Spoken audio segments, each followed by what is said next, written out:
सिंध जो एक बेहतरीन फनकार, यकतार चपड़ीअ जो एक बेहतरीन फनकार, शीरीन आवाज़ जो मालिक ऐं सिंध वासियुनि जे दिलनि जो धड़कन फनकार जलाल चांडे जो हिकिड़ो नओं एल्बम तव्हांजे लाइ खणी आया आहियूं।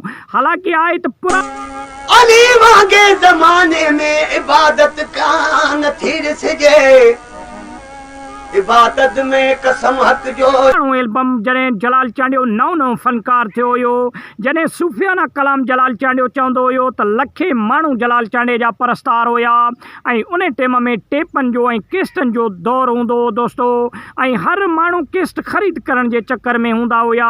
हर माण्हूअ खे टेप कुल्हे ते लॻल हूंदी, बकरार हुजे चाहे बनीअ ते लाबारो करणु वेंदो हुजे, या रोंबा हुजनि, गुॾ हुजे या बनीअ जे कंहिं कमकार सां हुजे, तॾहिं बि उन खे टेप लॻल हूंदी हुई। जलाल चांडियो जो केस्ट फौदिया सूमरो, इन टाइम में इहे फनकार वॾा फनकार हुया ऐं इन्हनि खे लखे माण्हू ॿुधंदा हुया दोस्तो, ऐं उन टाइम में केस्टनि जो उरूज हूंदो हुयो।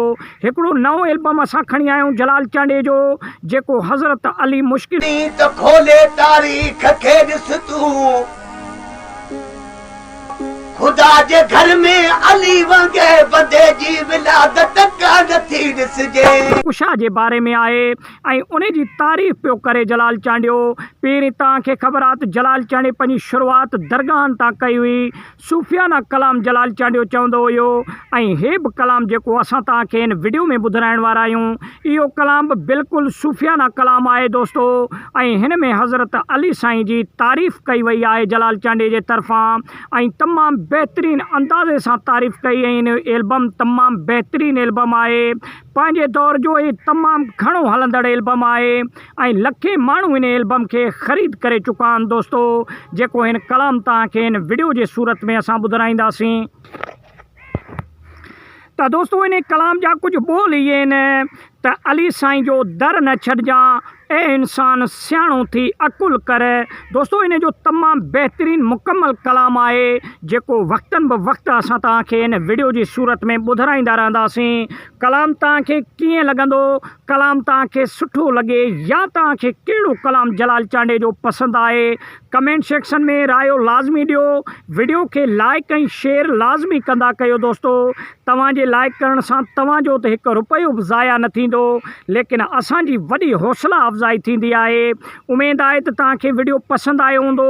इंशाअल्लाह बहितरीन खां बहितरीन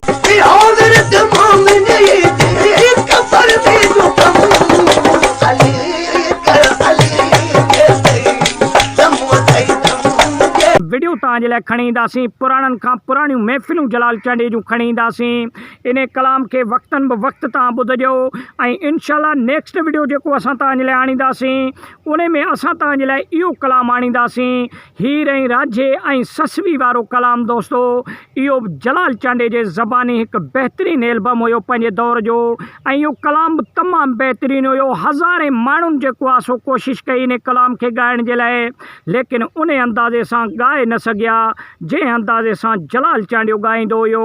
उन जो ॻाइण जो अंदाज़ ऐं उन जो जेको आहे सो हिकु फ़न, हिकु निरालो अंदाज़ हुयो, ऐं जलाल चांडियो तॾहिं माण्हुनि जे दिलनि जो बादशाह फ़नकार बणियो।